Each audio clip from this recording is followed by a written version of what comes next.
Hello കൂട്ടുകാരെ, ഞാനിന്ന് explain ചെയ്യാനായിട്ട് പോകുന്നത് ഒരു കിഡിലെ ഇന്തോനേഷ്യൻ ഹൊറർ മൂവിയാണ്. എനിക്ക് ഇന്തോനേഷ്യൻ ഹൊറർ മൂവീസ് ഭയങ്കര ഇഷ്ടമാണ്. ആ ഇഷ്ടപ്പെടാനായിട്ട് കാരണമായിട്ടുള്ള ഒരു സിനിമയാണ് ഞാൻ ഇന്ന് എക്സ്പ്ലെയിൻ ചെയ്യാനായിട്ട് പോകുന്നത്. ഈ ഒരു ഇൻട്രോ കാണുമ്പോൾ തന്നെ പലർക്കും സിനിമ ഏതാണെന്ന് മനസ്സിലായി കാണും. ആദ്യമായിട്ടാണ് കൂട്ടുകാർ നമ്മുടെ ഈ ഒരു കൊച്ചു ചാനൽ കാണുന്നെങ്കിൽ ഇപ്പൊ തന്നെ ഒന്ന് സബ്സ്ക്രൈബ് ചെയ്തേക്കുക. ഒട്ടും വൈകാതെ നമുക്ക് നേരെ കഥയിലോട്ട് കടക്കാം. സിനിമയുടെ തുടക്കത്തിൽ തന്നെ കാണിക്കുന്നത് മവർണി എന്ന് പറയുന്ന ഒരു പാട്ടുകാരിയാണ്. പുള്ളിക്കാരി കിടപ്പിലാണ്. ആയ കാലത്ത് പാട്ട് പാടിയ റോയൽറ്റി അവകാശപ്പെട്ടുകൊണ്ട് മവർണിയുടെ മകൾ ഇപ്പോ കമ്പനിയെ സമീപിച്ചിരിക്കുകയാണ്. റോയൽറ്റി എന്ന് പറഞ്ഞിട്ടുണ്ടെങ്കിൽ നമ്മളിപ്പോ ഒരു പാട്ട് പാടിയിട്ട് അതിന്റെ കാസറ്റും കാര്യങ്ങളൊക്കെ വെക്കുകയാണെന്നുണ്ടെങ്കിൽ അതിന്റെ ഒരു ഭാഗം, ഒരു ഷെയറും കാര്യങ്ങളൊക്കെ അതിന്റെ ഉടമസ്ഥന് കൊടുക്കേണ്ടതായിട്ടുണ്ട്. ആ ഒരു ഷെയർ വാങ്ങാനായിട്ടാണ് ഇപ്പൊ റിനി അങ്ങോട്ടേക്ക് വന്നിട്ടുള്ളത്. പക്ഷെ ആ ഒരു കമ്പനിയുടെ മുതലാളി പറയാണ്, കടയിലുള്ള കാസറ്റുകളൊന്നും തന്നെ വിറ്റ് പോയിട്ടില്ല, അത് മാത്രമല്ല നിങ്ങളുടെ അമ്മ ഇപ്പൊ പാട്ടൊന്നും പാടുന്നില്ലല്ലോ എന്നും പറഞ്ഞിട്ട് വളരെ ചെറിയൊരു തുക മാത്രമാണ് അവൾക്ക് നൽകുന്നത്. അമ്മ കിടപ്പിലായതോട് കൂടിയിട്ട് റിനിയുടെ കുടുംബം ഇപ്പൊ കടക്കണിയിലാണ്. റിനിയുടെ അച്ഛന്റെ അമ്മയാണ് ആ ഇരിക്കുന്നത്. പുള്ളിക്കാരുടെ പേര് റഹ്മ എന്നാണ്. ഇത് കുഞ്ഞനിയൻ ഇയാൻ. അവന്റെ കൂടെ കളിച്ചുകൊണ്ടിരിക്കുന്നവനാണ് 10 വയസ്സുള്ള ബോണ്ടി. റിനിക്ക് ഇനി ഒരു സഹോദരൻ കൂടി ഉണ്ട്. അവൻ വന്നിട്ടില്ല, വന്നിട്ട് പറയാം. ഇപ്പൊ ഇത് പുറത്തിരുന്ന് കസേര നന്നാക്കിക്കൊണ്ടിരിക്കുന്നത് നമ്മുടെ റിനിയുടെ അച്ഛനായിട്ടുള്ള ബഹ്റിയാണ്. പോയ കാര്യമൊക്കെ എന്തായി മോളെ എന്ന് ബഹ്റി ചോദിക്കുന്നുണ്ട്.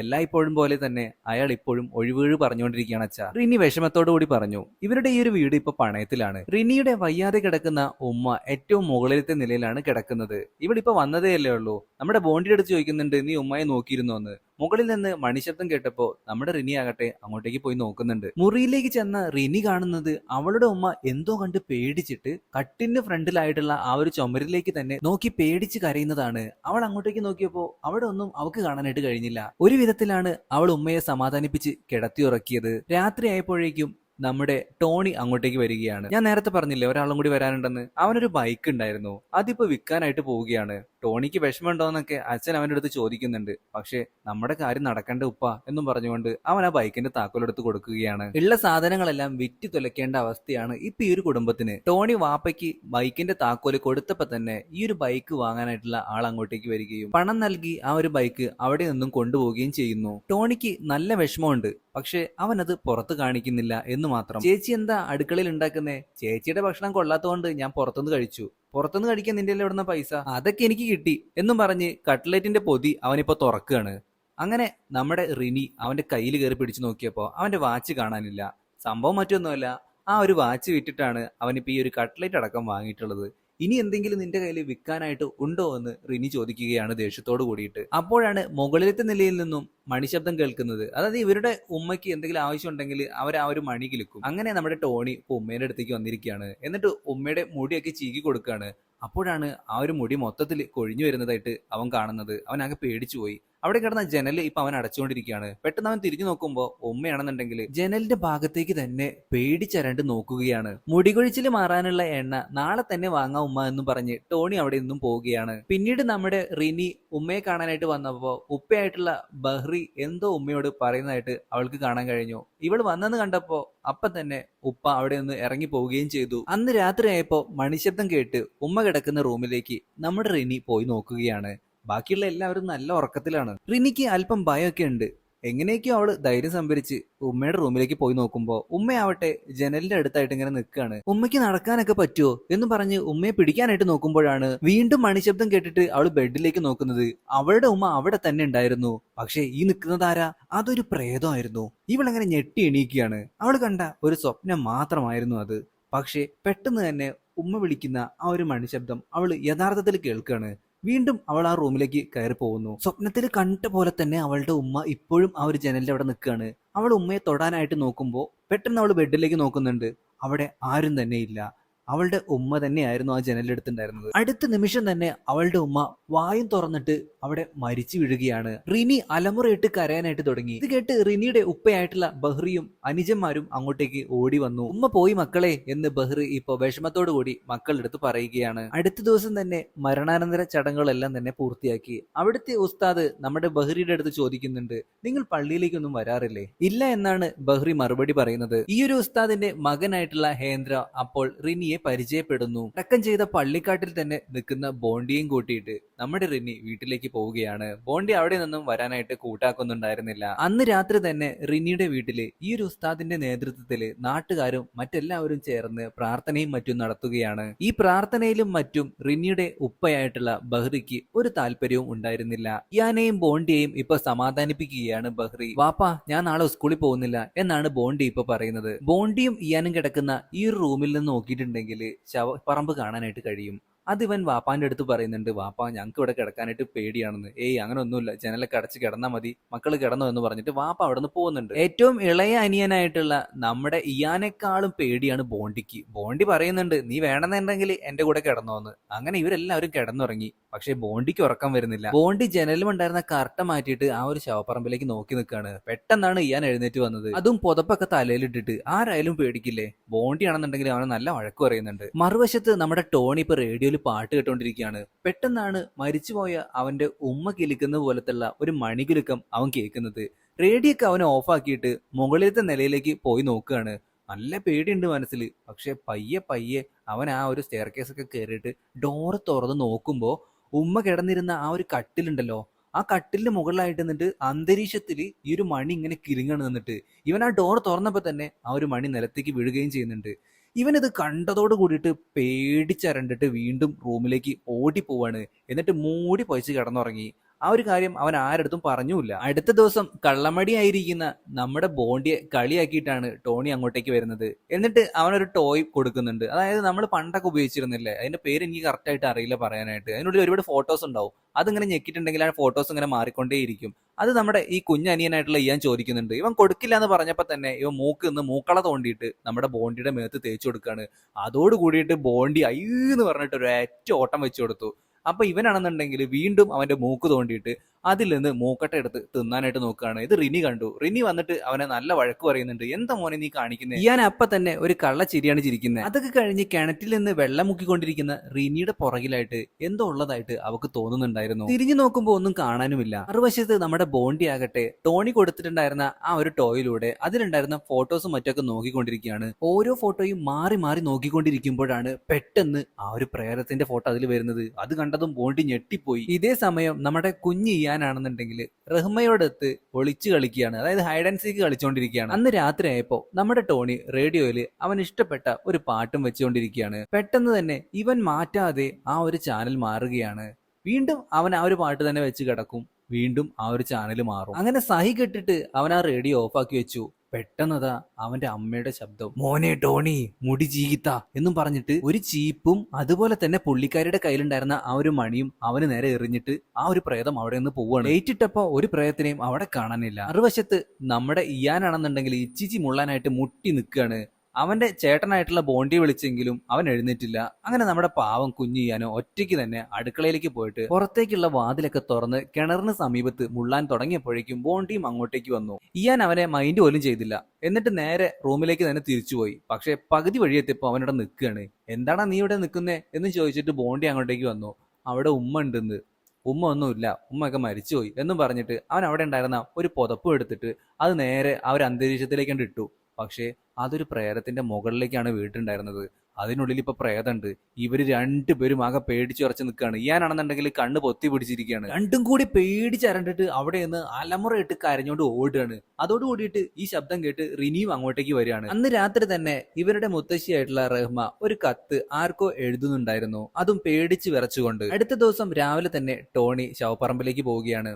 എന്നിട്ട് അവന്റെ ഉമ്മയുടെ കുഴിമാടം തോണ്ടിയിട്ട് അതിലേക്ക് ഈ ഒരു മണിയും ചീപ്പും വെക്കുകയാണ്. ഇത് ഉമ്മയുടേത് തന്നെയാണ്, ഇത് ഉമ്മ തന്നെ വെച്ചോ, ഇത് ഇവിടെ ഇരിക്കട്ടെ എന്നും പറഞ്ഞ് അവൻ പ്രാർത്ഥിച്ചിട്ടാണ് അവിടെ നിന്നും മടങ്ങുന്നത്. ഇതേ സമയം തന്നെ ഉസ്താദിന്റെ മകനായിട്ടുള്ള ഹേന്ദ്ര നമ്മുടെ റിനിയോട് ഒരു കാര്യം പറഞ്ഞു. അമ്മയുടെ മരണാനന്തര ചടങ്ങുകൾ നടക്കുമ്പോൾ ഞാനൊരു സ്ത്രീയെ കണ്ടിട്ടുണ്ടായിരുന്നു. അവരെ ഇവിടെ എവിടെയും കണ്ടിട്ടില്ല. പിന്നീട് ഞാൻ നിങ്ങളുടെ വീടിന് പുറത്ത് നിൽക്കുമ്പോഴും ആ ഒരു വീടിന്റെ ഉള്ളിലായിട്ടും ഈ ഒരു സ്ത്രീയെ കണ്ടിട്ടുണ്ടായിരുന്നു. അതൊരു സാധാരണ സ്ത്രീയല്ല. നിങ്ങളുടെ വീട്ടിൽ എന്തൊക്കെയോ കുഴപ്പമുണ്ട്. നിങ്ങൾ ഈ ഒരു വീട് വിട്ട് എത്രയും പെട്ടെന്ന് ഇവിടെ നിന്ന് പോകണം. മറുവശത്ത് വീട്ടിലിരിക്കുന്ന മുത്തശ്ശിയായ റഹ്മയെ എന്തോ ഒന്ന് ഉപദ്രവിക്കാനായിട്ട് വരുന്നതും കാണിക്കുന്നു. ഞങ്ങൾ ഉടനെ തന്നെ പട്ടണത്തിലേക്ക് പോകും എന്നും ഹേന്ദ്രയുടെ അടുത്ത് റിനി പറയുന്നുണ്ട്. അതിനുശേഷം അവൾ തിരികെ വീട്ടിലേക്ക് എത്തി. ഓണ്ടിയും ഈ ഒരു സമയത്താണ് സ്കൂൾ വിട്ട് വന്നിട്ടുണ്ടായിരുന്നത്. അവിടെ എവിടെയൊക്കെ നോക്കിയിട്ടും ഈ ഒരു റഹ്മ മുത്തശ്ശിയെ കാണാനില്ല. അങ്ങനെ കിണറ്റിൽ പോയി നോക്കുമ്പോ ഈ ഒരു മുത്തശ്ശിയാണെന്നുണ്ടെങ്കിൽ ഇപ്പൊ കിടറ്റില് മരിച്ചു കിടക്കുന്നതാണ് ഇവർ കാണുന്നത്. റിനിയുടെ ഉപ്പയായിട്ടുള്ള ബഹ്റി ഇതൊന്നും അറിഞ്ഞിട്ടില്ല. പുള്ളിക്കാരൻ ഇവരുടെ ഉമ്മ മരിച്ച അപ്പ തന്നെ പട്ടണത്തിലേക്ക് ജോലിക്കായിട്ട് പോയിരിക്കുകയാണ്. കിണറില് റഹ്മ മുത്തശ്ശിയുടെ മൃതദേഹം കിടക്കുന്നത് കണ്ട ബോണ്ടിക്ക് ഇപ്പോൾ പനി പിടിച്ചിരിക്കുകയാണ്.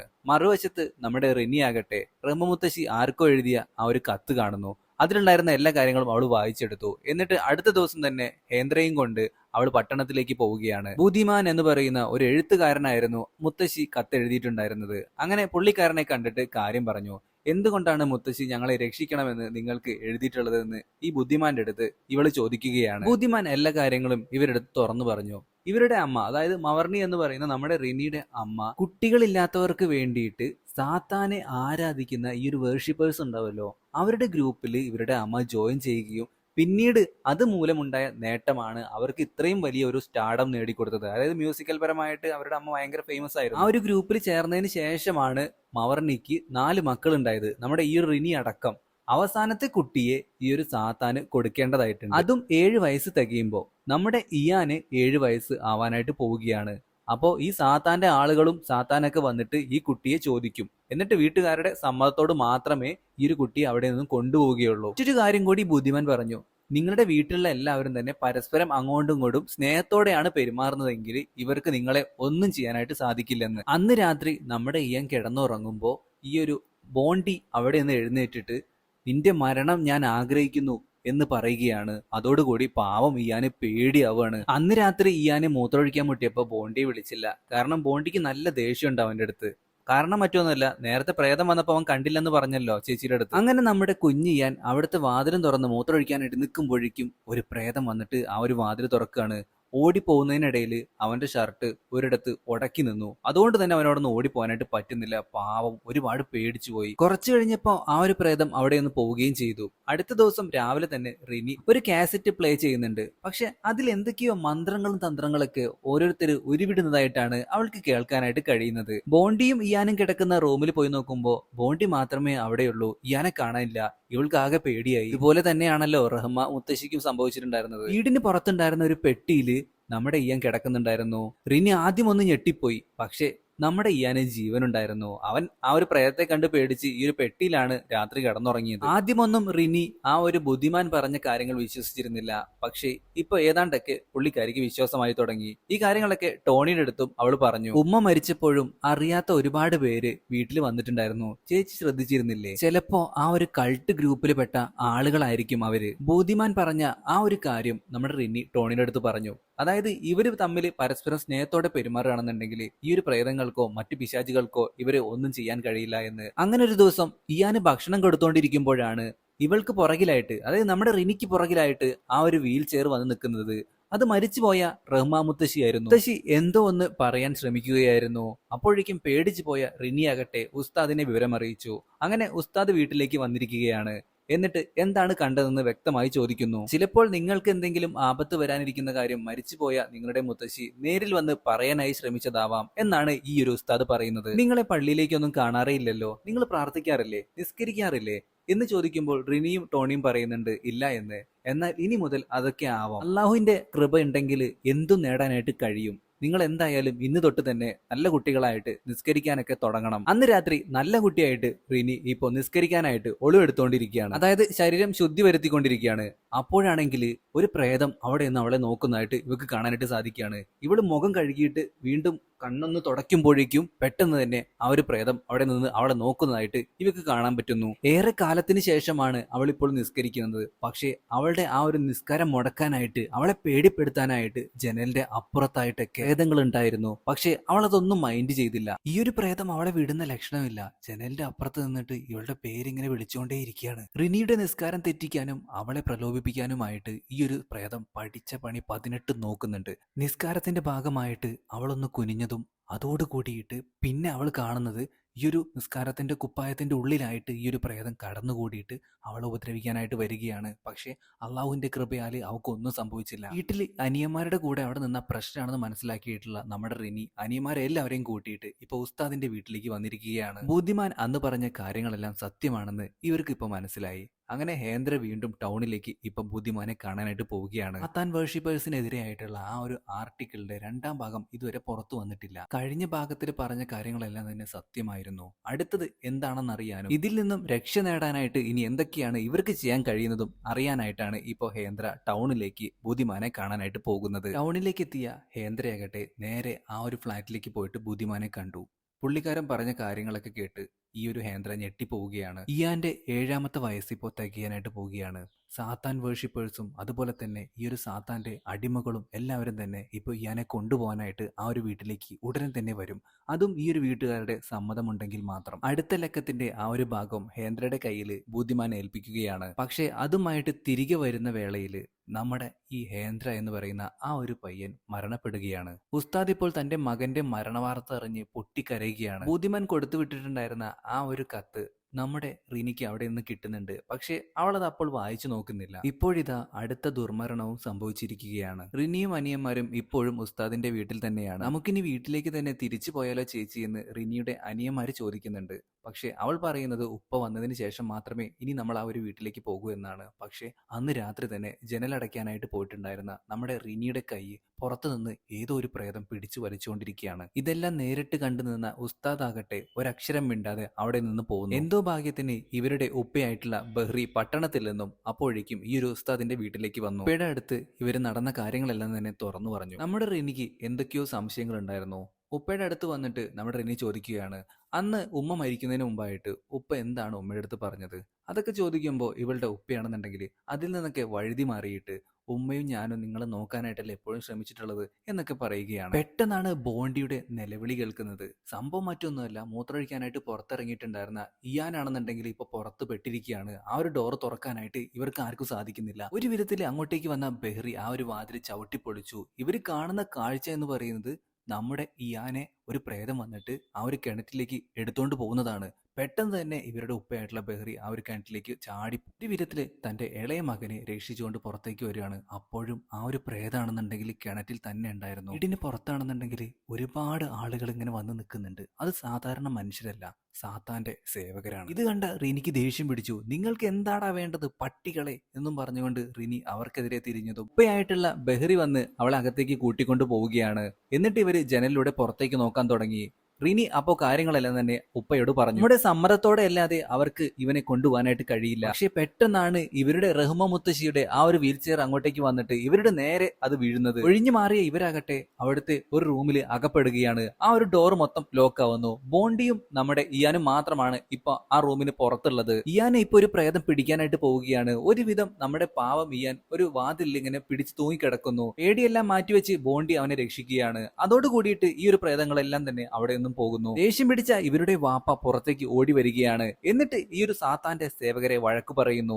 എന്റെ മകനെ ഇവിടെ നിന്ന് ഞാൻ കൊണ്ടുപോകാൻ സമ്മതിക്കില്ല. അത് കേട്ടതും ഈ ഒരു സേവകരാണെന്നുണ്ടെങ്കിൽ കയ്യിലുണ്ടായിരുന്ന ആ ഒരു മണ്ണ് താഴത്തേക്ക് ഇടുകയാണ്. അടുത്ത ദിവസം തന്നെ നമുക്ക് പട്ടണത്തിലെ അപ്പാർട്ട്മെന്റിലേക്ക് മാറാമെന്ന് ഉപ്പ പറയുന്നു. ഇവർക്ക് എല്ലാവർക്കും ഒരുപാട് സന്തോഷമായി. സാധനങ്ങളെല്ലാം തന്നെ പാക്ക് ചെയ്തുകൊണ്ടിരിക്കുകയാണ്. വൈകിട്ട് 4 മണിക്ക് കാർ വരും. അടുത്ത ദിവസം നമ്മുടെ ഇയാന്റെ ബർത്ത്ഡേ ആണ്. അത് ആഘോഷിക്കാമെന്ന് ഇപ്പോ ടോണിയുടെ അടുത്തും റിനിയുടെ അടുത്തും ഉപ്പ പറയുന്നുണ്ട്. 4 മണി കഴിഞ്ഞ് 5 മണിയായി, ഇപ്പോഴും കാർ വന്നിട്ടില്ല. പക്ഷെ ഉസ്താദ് വന്നു. ഉസ്താദ് വന്നിട്ട് ഇവരുടെ അടുത്ത് ക്ഷമ ചോദിക്കുകയാണ്. ഈ സമയം നമ്മുടെ റിനി പുറത്തേക്ക് പോയിട്ട് അവിടെ ഉണ്ടായിരുന്ന ഒരു മരച്ചുവട്ടിൽ നിന്ന് ഒരുപാട് മഞ്ചാടിക്കുരുകളൊക്കെ പറക്കുന്നുണ്ട്. വൈകുന്നേരമായിട്ടും കാർ ഇതുവരെ എത്തിയിട്ടില്ല. ഉസ്താദാണെന്നുണ്ടെങ്കിൽ ഇവരുടെ കൂട്ടത്തില് ഇന്ന് ഈ ഒരു വീട്ടിൽ തന്നെ നിൽക്കാന്ന് പറയുകയാണ്. മകൻ മരിച്ചതോട് കൂടിയിട്ട് പുള്ളിക്കാരൻ അവിടെ ഒറ്റയ്ക്കാണല്ലോ. പെട്ടെന്നാണ് അവിടെ കറന്റ് പോകുന്നത്. വിളക്കെല്ലാം കത്തിച്ചു വെച്ചതിന് ശേഷം എല്ലാവരും കിടന്നുറങ്ങി. കാറ് വരുമ്പോ വരട്ടെ. പക്ഷെ നമ്മുടെ റിനി ആകട്ടെ ഉറങ്ങിയിട്ടുണ്ടായിരുന്നില്ല. അവൾ അന്ന് ഹേന്ദ്ര കൊണ്ടുവന്നിട്ടുണ്ടായിരുന്ന ആ ഒരു കത്തുണ്ടല്ലോ, അത് വായിച്ചു നോക്കുകയാണ്. അപ്പോഴാണ് നമ്മുടെ റിനിക്ക് ഒരു കാര്യം മനസ്സിലാവുന്നത്. യഥാർത്ഥത്തില് ഇവര് വന്നിരിക്കുന്നത് നമ്മുടെ ഇയാനെ കൊല്ലാനോ അല്ലെങ്കിൽ ഉപദ്രവിക്കാനോ അല്ല, അവരുടെ കൂട്ടത്തിൽ കൂട്ടാനായിട്ട്, സാത്താന്റെ കുഞ്ഞെന്ന രീതിയിൽ കൊണ്ടുപോകാനായിട്ടാണ്. ഇത്രയും നാള് ഇവര് വിചാരിച്ചിരുന്നത് നമ്മുടെ ഇയാനെ ബലി കഴിക്കാനായിട്ടാണ് കൊണ്ടുപോകുന്നതെന്നാണ്. പെട്ടെന്നാണ് റൂമിന് പുറത്തുനിന്ന് ഒരു സൗണ്ട്. നമ്മുടെ ടോണിയും അതുപോലെ തന്നെ റിനിയും പുറത്തേക്ക് നോക്കുമ്പോൾ അവരുടെ ഉമ്മയാണെങ്കിൽ ഇപ്പൊ പ്രേതമായിട്ട് ഇപ്പൊ വന്നിരിക്കുകയാണ്. ഇവരാകെ പേടിച്ച് വിറച്ച് നിൽക്കുകയാണ്. വശത്ത് നമ്മുടെ ഇയാനാകട്ടെ ജനലിന് പുറത്തേക്ക് നോക്കിയിട്ട് ആരോടോ സംസാരിക്കുന്നതാണ് ബോണ്ടി കാണുന്നത്. ബോണ്ടി അപ്പോ ഇവന്റെ അടുത്ത് ചോദിക്കുന്നുണ്ട്, നീ ആരടുത്ത് സംസാരിക്കുന്നതെന്ന്. ഞാൻ എന്റെ കൂട്ടുകാരോട് സംസാരിക്കാ ചേട്ടാ എന്നാണ് ഇയാൻ പറയുന്നത്. എന്നിട്ട് ഒരുമാതിരി ചിരിച്ചിരിക്കുകയാണ്. പെട്ടെന്ന് തന്നെ ബോണ്ടി പുറത്തേക്ക് നോക്കുമ്പോ ജനലിന്റെ അടുത്തായിട്ട് രണ്ട് ശവശരീരങ്ങൾ. പേടിച്ചു വിറച്ച നമ്മുടെ ബോണ്ടി ആവട്ടെ വേഗം കട്ടിലടിയിൽ ഒളിച്ചിരുന്നു. ഇതേ സമയം അടുക്കളയിൽ നിന്ന് എന്തോ സൗണ്ട് കേട്ടിട്ട് ഉസ്താദ് അങ്ങോട്ടേക്ക് പോയി നോക്കുകയാണ്. ഉസ്താദ് ഞെട്ടിപ്പോയി. കാരണം മരിച്ചുപോയ പുള്ളിക്കാരന്റെ മകനായിട്ടുള്ള ഹേന്ദ്ര ഇപ്പോ ശവശരീരത്തിൽ എണീറ്റ് വന്നിരിക്കുകയാണ്. മറുവശത്ത് നമ്മുടെ ബെഹ്റി കണ്ണു തുറന്നു നോക്കുമ്പോൾ അവന്റെ മരിച്ചുപോയ ഭാര്യ അവന്റെ അടുത്ത് കിടക്കുകയാണ്, അതും ശവശരീരം. ബെഹ്റി ഓടിപ്പോയിട്ട് തന്റെ കുട്ടികളെയെല്ലാം ഒരുമിച്ച് കൂട്ടുകയാണ്. പക്ഷേ ബോണ്ടിയെ മാത്രം കാണാനില്ല. പെട്ടെന്നാണ് ഇവരൊരു കാഴ്ച കണ്ട് സ്തംഭിച്ചു പോകുന്നത്. അതായത് നമ്മുടെ ഇയാനാണെന്നുണ്ടെങ്കിൽ അവന്റെ അമ്മയുടെ കയ്യിലുണ്ടായിരുന്ന ആ ഒരു മണി ഉണ്ടല്ലോ, അത് കിലുക്കിയിട്ട് ആ ഒരു സ്റ്റെയർ കേസ് ഇറങ്ങി പോവുകയാണ്. തൊട്ട് പിന്നാലെ അവന്റെ അമ്മപ്രേതവും ഉണ്ടായിരുന്നു. വീടിന് പുറത്തേക്ക് ഇവർ ഓടി രക്ഷപ്പെടാന്ന് വിചാരിച്ചു. പക്ഷെ വീടിന് ചുറ്റുമായിട്ട് ഒരുപാട് ശവശരീരങ്ങൾ കുഴിമാടത്തിൽ നിന്നൊക്കെ എഴുന്നേറ്റ് വന്നിരിക്കുകയാണ്. അവരുടെ കൂട്ടത്തിൽ ഒരു രാജാവിനെ പോലെ ഈ ഒരു ഇയാൻ നിന്നിട്ട് ആ ഒരു മണിയും കിലുക്കിയിട്ട് വാപ്പാ വാപ്പാ എന്ന് വിളിക്കുകയാണ്. എല്ലാം കൂടി വീട്ടിലേക്ക് വരുന്നത് കണ്ടപ്പോ ഇവര് വേഗം വീടിന്റെ അകത്തേക്ക് തന്നെ കയറുകയാണ്. ഓറ് തള്ളിത്തറക്കാനായിട്ട് ഈ ഒരു പ്രേതങ്ങൾ ശ്രമിക്കുന്നുണ്ട്. പക്ഷെ ഇവരുടെ മരിച്ചുപോയ റഹ്മ മുത്തശ്ശി ആകട്ടെ അവരെ രക്ഷിക്കാനായിട്ട് ആ ഒരു ഡോറ് തള്ളി പിടിച്ചിരിക്കുന്നത് ഇവർ കണ്ണാടിയിലൂടെ കാണുന്നുണ്ട്. എന്തോ ഭാഗ്യത്തിന് അപ്പൊ തന്നെ ബുദ്ധിമാൻ ഒരു വാനുമായിട്ട് അങ്ങോട്ടേക്ക് വരുന്നു. അങ്ങനെ ഇവരെല്ലാവരും കൂടി ചേർന്നിട്ട് ആ ഒരു വാനിൽ കയറിയിട്ട് അവിടെ നിന്ന് രക്ഷപ്പെടുകയാണ്. ഇയാന്റെ കാര്യം നമ്മുടെ ബെഹ്റി പറഞ്ഞപ്പോ അത് നിങ്ങളുടെ മകനല്ല എന്നാണ് ബുദ്ധിമാൻ പറയുന്നത്. പട്ടണത്തിലേക്ക് പോയിട്ടുണ്ടായിരുന്ന ബെഹ്റിയും കുടുംബവും ഇപ്പൊ ആ ഒരു പുതിയ അപ്പാർട്ട്മെന്റിലേക്ക് മാറി. ഒരു വർഷം കഴിഞ്ഞിരിക്കുന്നു. ഇപ്പൊ ദേ ഒരു ലേഡി നമ്മുടെ റിന്നിന്റെ അടുത്ത് കുറച്ച് ഭക്ഷണമൊക്കെ കൊണ്ടുവന്ന് കൊടുക്കുന്നുണ്ട്. എന്നിട്ട് പുള്ളിക്കാരി അവിടെ നിന്നും പോകുന്നു. ഈ സ്ത്രീയുടെ പേര് ഡാർമിന എന്നാണ്. റൂമിലേക്ക് എത്തിയ ഡാർമിന ഇപ്പോ ഹസ്ബൻഡിന്റെ അടുത്ത് പറയുന്നുണ്ട്, പുതിയ വിളവെടുക്കാൻ സമയമായി എന്ന്. നീ ഒന്ന് ക്ഷമയോടെ കാത്തിരിക്കടി പെണ്ണെ എന്നും പറഞ്ഞിട്ട് ഭാര്യയും ഭർത്താവും കൂടി ഒരു പാട്ടൊക്കെ വെച്ച് ഡാൻസ് കളിക്കുന്നു. ഈ ഒരു സീനും കാണിച്ചുകൊണ്ടാണ് ഇന്നത്തെ നമ്മുടെ സിനിമ അവസാനിക്കുന്നത്. എങ്ങനെ ഉണ്ടായിരുന്നു കൂട്ടുകാരെ ഇന്നത്തെ സിനിമ? വീഡിയോ ഇഷ്ടപ്പെട്ടെങ്കിൽ ലൈക്ക് ചെയ്യാനും ഷെയർ ചെയ്യാനും മറക്കരുത്. ആദ്യമായിട്ടാണ് കൂട്ടുകാർ നമ്മുടെ ഈ ഒരു കൊച്ചു ചാനൽ കാണുന്നെങ്കിൽ ഇപ്പൊ തന്നെ ഒന്ന് സബ്സ്ക്രൈബ് ചെയ്ത് വെച്ചേക്കുക, ഒട്ടും മടിക്കണ്ട. അപ്പൊ ഇതിന്റെ ഒരു രണ്ടാം പാട്ടും കൂടി ഉണ്ട്, അത് ചെയ്യണോ വേണ്ടോ എന്നുള്ള കാര്യം നിങ്ങൾ കമന്റ് ആയിട്ട് രേഖപ്പെടുത്തുക. അപ്പൊ പുതിയൊരു വീഡിയോ ആയിട്ട് നമുക്ക് വീണ്ടും കാണാം. അതുവരെ എല്ലാവരും നല്ല ഹാപ്പി ആയിട്ടിരിക്കാം. Tata, bye by.